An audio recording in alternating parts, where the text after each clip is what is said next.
Hello students, आज हम पाठ नंबर 20 पढ़ने जा रहे हैं। पाठ का नाम है खेती से खुशहाली।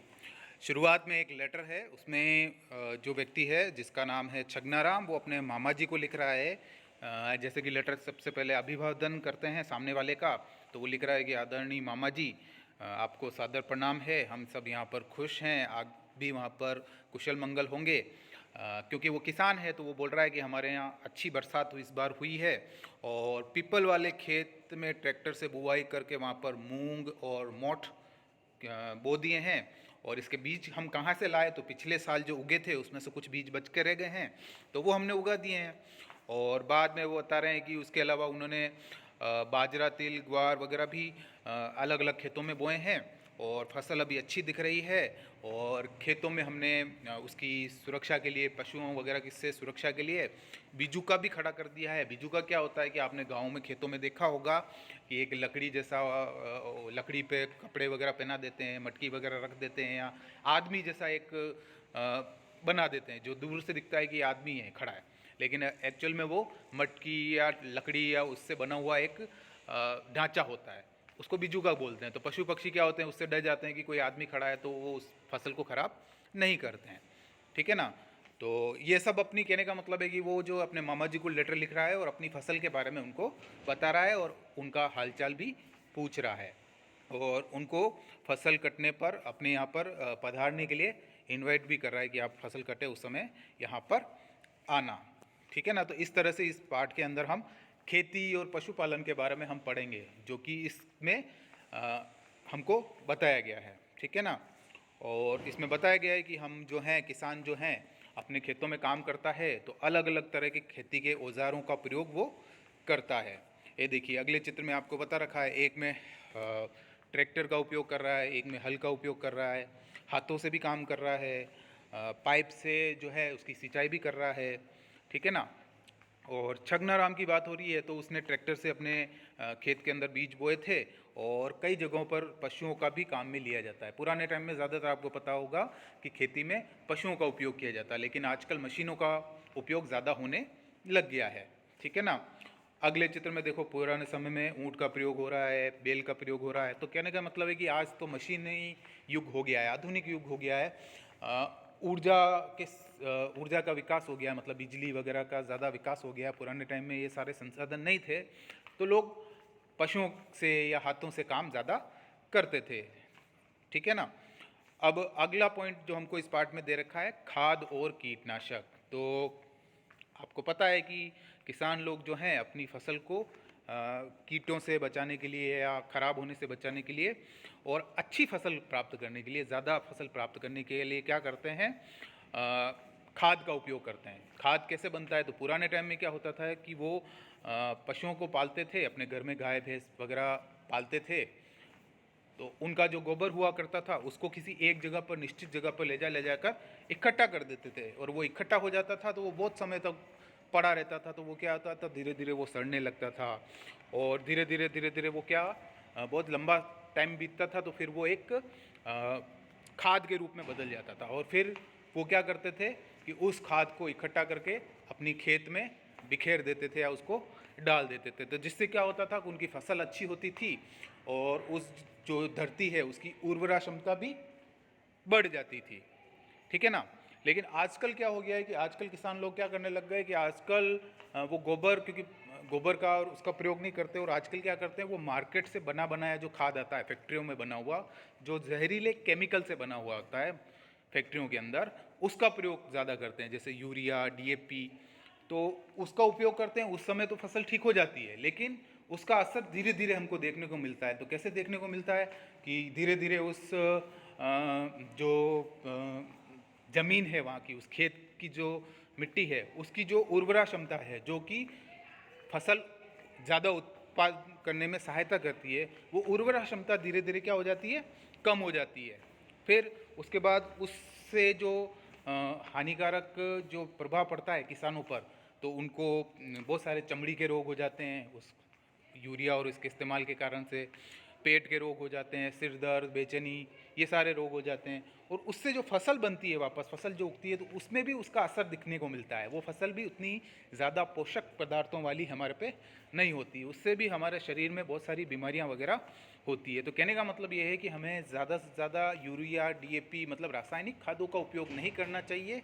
हमें गाय, भैंस वगैरह या जो भी पशुओं से बना हुआ जो खाद है, उसका उपयोग हमें ज़्यादा करना चाहिए। तो इस खाद को, यानी कि जो पशुओं के मल वगैरह से जो बनता है, पत्तियां वगैरह इनसे जो बनता है पेड़ों की, उसको बोलते हैं जैविक खाद, ठीक है ना।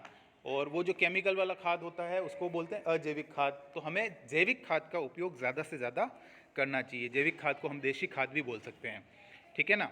इससे हमारे ज़्यादा से ज़्यादा ज़मीन के अंदर उपजाऊपन ज़्यादा से ज़्यादा बढ़ेगा और हमारे को किसी तरह की कोई बीमारियां वगैरह भी नहीं होगी।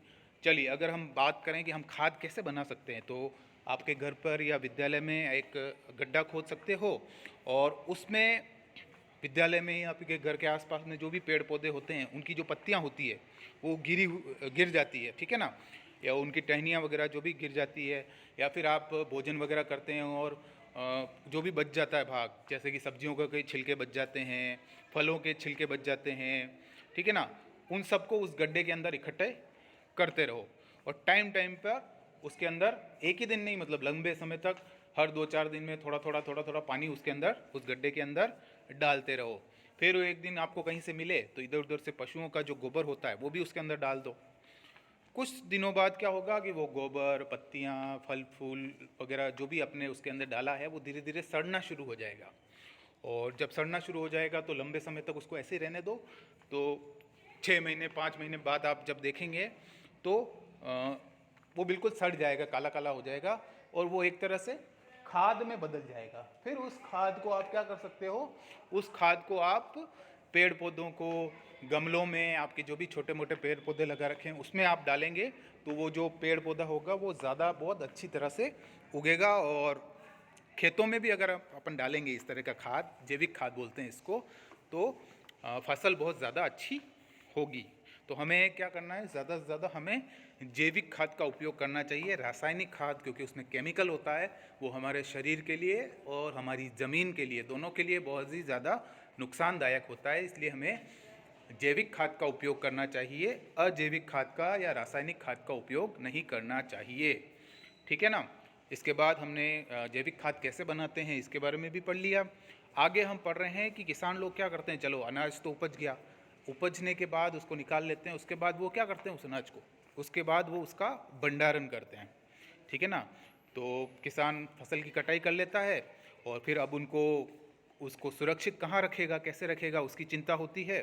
तो वो क्या करता है, खेतों से अनाज की बोरियां भरकर ट्रैक्टर या बैलगाड़ी और या फिर किसी दूसरी चीज़ से वो क्या करता है, सुरक्षित स्थान पर ले जाता है, ठीक है ना। ये सुरक्षित स्थान कौन सा हो सकता है, या तो उसका घर हो सकता है, या कहीं पर कोल्ड स्टोरेज, यानी कि हिंदी में अगर बोलें शीत भंडार कक्ष भी हो सकता है, जहाँ पर ले जाकर उस अनाज को वो रख सकता है, जहाँ पर नमी ना हो, मतलब गीला गीला ना हो, ऊंचाई पे रखे, बरसात या किसी तरह का पानी मतलब उनको ख़राब ना करे, फिर किसी तरह के कोई जीव जंतु उस कमरे में या उस जगह पर ना हो, ऐसी जगह पर वो जाकर सुरक्षित रख देता है, ठीक है ना।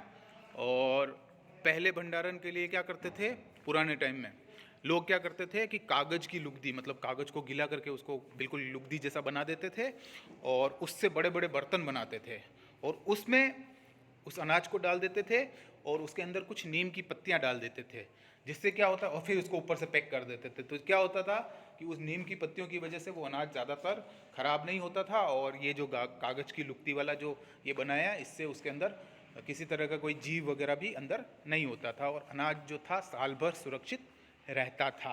तो इस तरह से पुराने टाइम में वो अनाज को सुरक्षित रखते थे, ठीक है ना।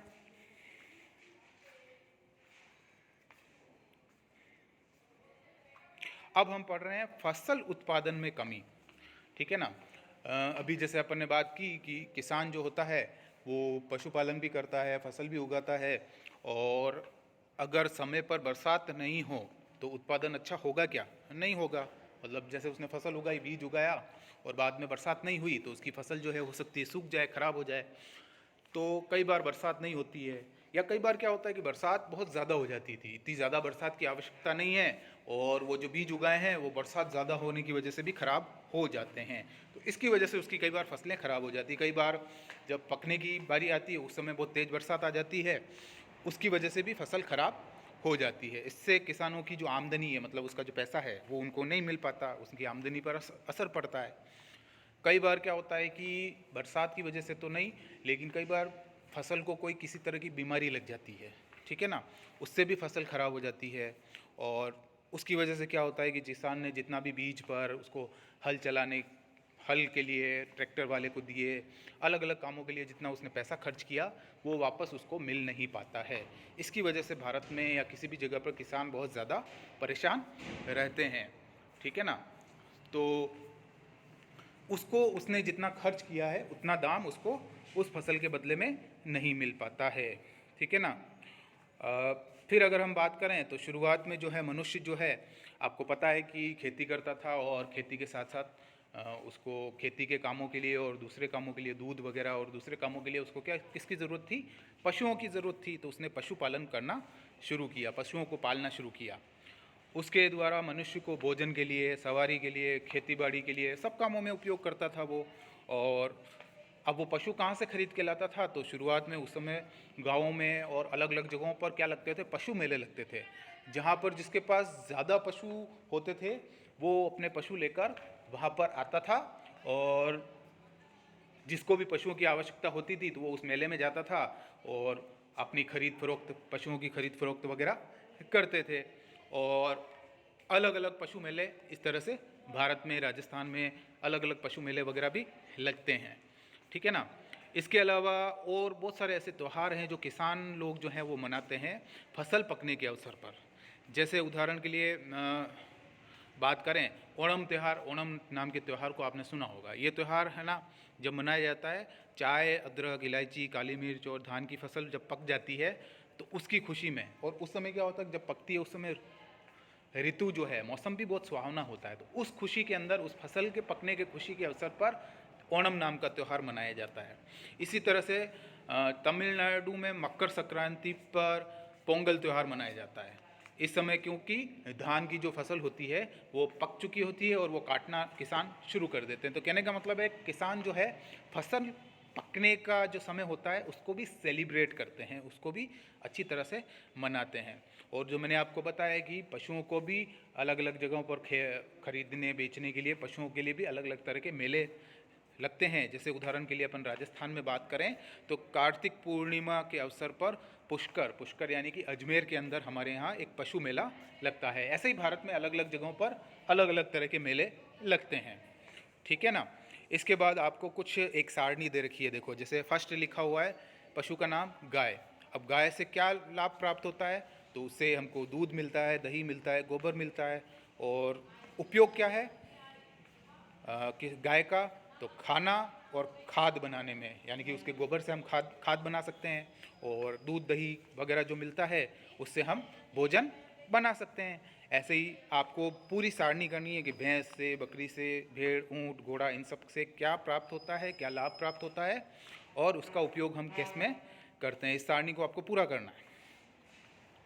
अब किसान के लिए इतनी पार्ट में हमने पढ़ा तो आपको लग गया होगा कि किसान के लिए पशु बहुत ज़्यादा इम्पोर्टेंट है, ठीक है ना। खेती करते हैं तो उनके पास, किसान भले आज मशीनों का उपयोग करता है लेकिन किसान के लिए पशु का बड़ा महत्व है। तो जैसे हम बीमार होते हैं तो पशु भी तो बीमार हो सकता है। हमें अच्छी जगह पर रहने का अधिकार है, तो पशु के लिए भी तो जो जगह हो वो अच्छी होनी चाहिए, हवादार होनी चाहिए, ठीक है। हमको अच्छा भोजन चाहिए तो उनको भी अच्छा भोजन देने की ज़रूरत है, क्योंकि वो हमारे कई काम आता है। हमको दूध देता है, दही देता है, उससे दही बनता है दूध से, ठीक है ना। गोबर देता है जिससे हमारे लिए खाद बनती है।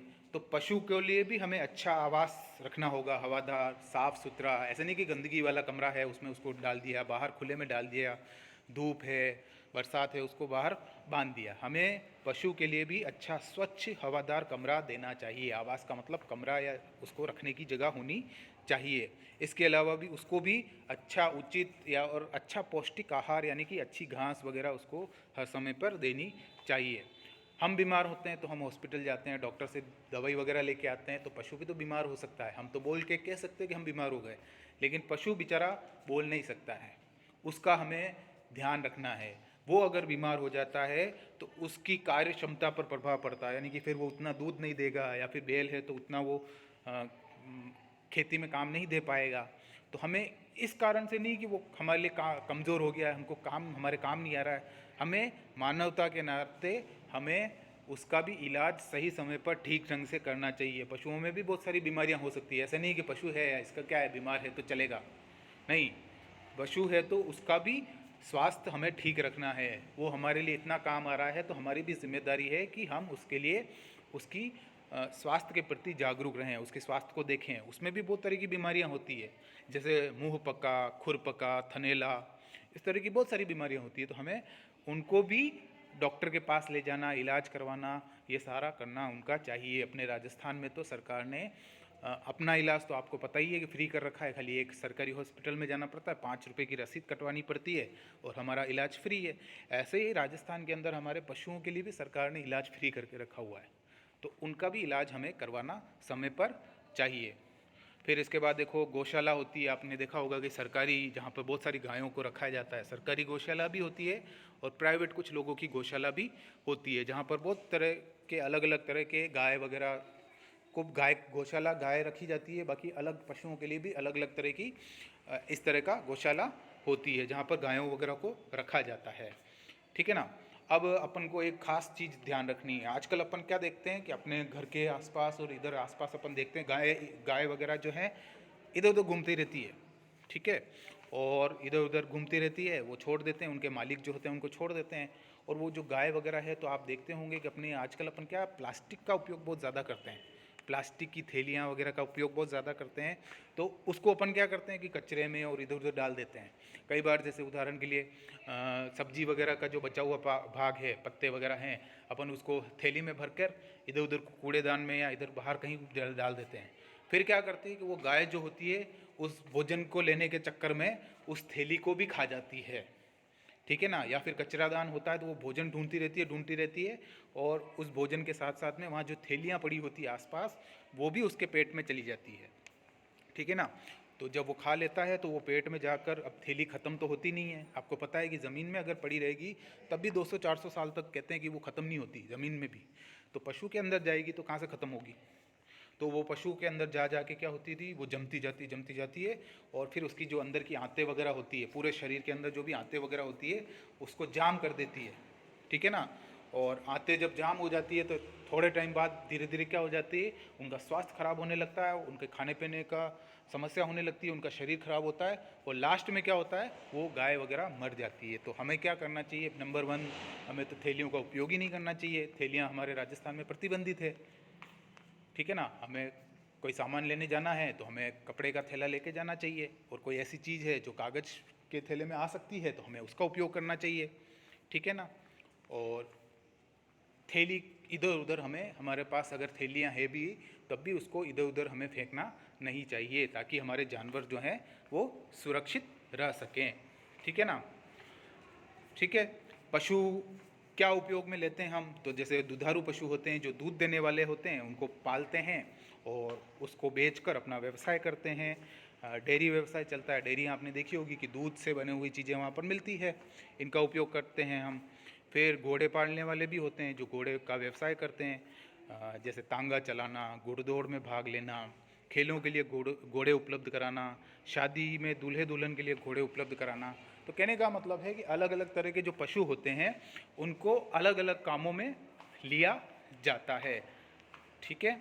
उसके बाद आपको अगला चित्र बता रखा है 20.4, इसमें पशुओं के उपयोग बता रखे हैं। देखो जैसे दुधारू पशु है तो उसका को क्या करना है, पहले वाले चित्र में, तो पहले वाले चित्र में दुधारू पशु है तो वो दूध निकाल रहे हैं और बाद में हो सकता है कि वो घरेलू उपयोग के लिए लें, या ज़्यादा है तो वो दूसरी जगह पर उसको बेचे।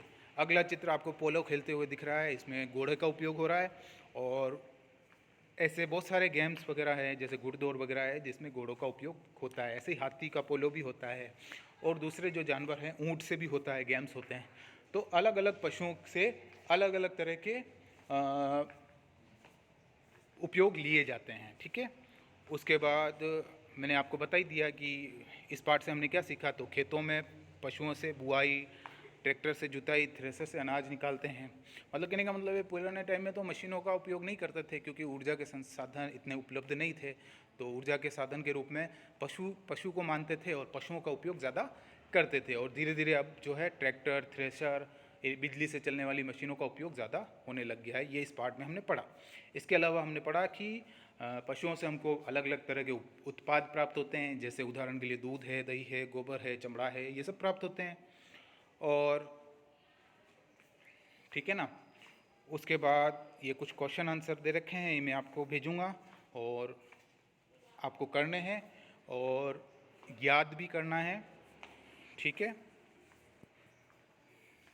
नीचे एक नारा लिखा हुआ है, पशुधन व खेती लाती हरियाली, जीवन सुखमय बनाकर लाती खुशहाली।